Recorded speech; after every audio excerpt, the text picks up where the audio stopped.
What's up, everybody? Dev Del Molino here, the synthesizer of opinions, back here with another review, and today we're taking a look at the newest 21 Savage album, Issa album. I feel like they should have just named the album Issa.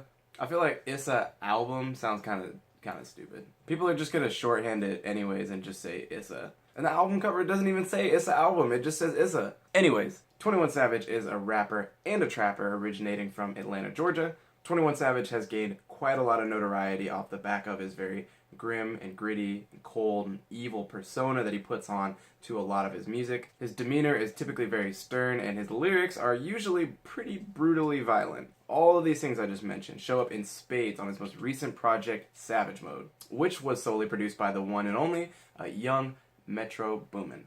Now, this project is what really brought 21 Savage to the masses. But moving forward into this new album, it's pretty clear that 21 Savage is trying to flesh out a couple different dimensions of his personality that don't necessarily show up on Savage Mode. And what makes me say that, you might ask?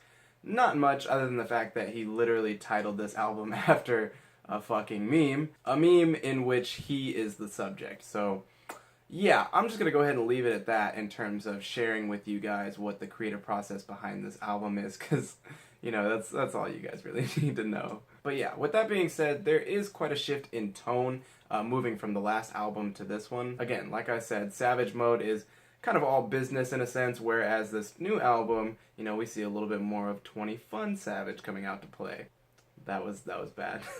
It's just that with Savage Mode, a lot of the material on there is generally pushed towards one sound. And you know, just judging by the end product of that album, it seems like they went towards one place of inspiration and sort of decided to remain there for the entirety of making that project. Now with Issa, on the other hand, it seems like the production here is a little bit more varied, it's more accessible, definitely more polished. Now again, it seems like 21 Savage and the people behind 21 Savage are really trying their best to sort of navigate a couple different moods here in the creation of this album. So yeah, enough with the pretext. This album is pretty easy to explain and critique on my end, so we're just gonna go ahead and get right into it. The album goes like this. The first two songs here are pretty dope. I'm not gonna lie, they're pretty hot. The song Famous kicks this album off. It's a pretty solid track. It talks about some events, some people from the past. 21 gives mention to sort of his climb through the ranks of hip-hop. Now, the second song, Bank Account. Bro, this shit is hot. Bank Account is a clear standout record on this album. There are no two ways about this. When it comes to rappers like 21 Savage,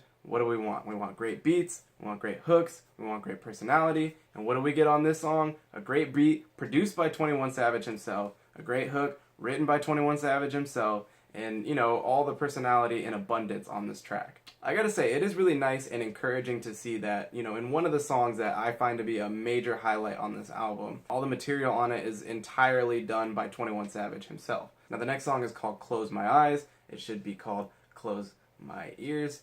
It's bad. And the song after that is called Bad Business.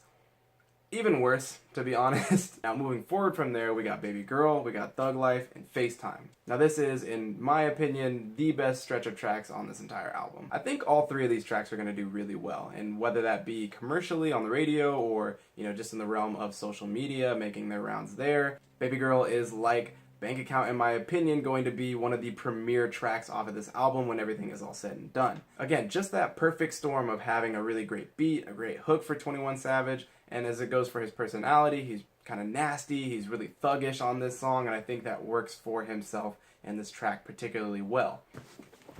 But one thing before I move on here, there's definitely a part in this song where 21 Savage says that if he were Rosa Parks, he would have quote-unquote shot that cracker in the face. A statement which really neglects the context of history more than anything I've ever heard another rapper say, probably.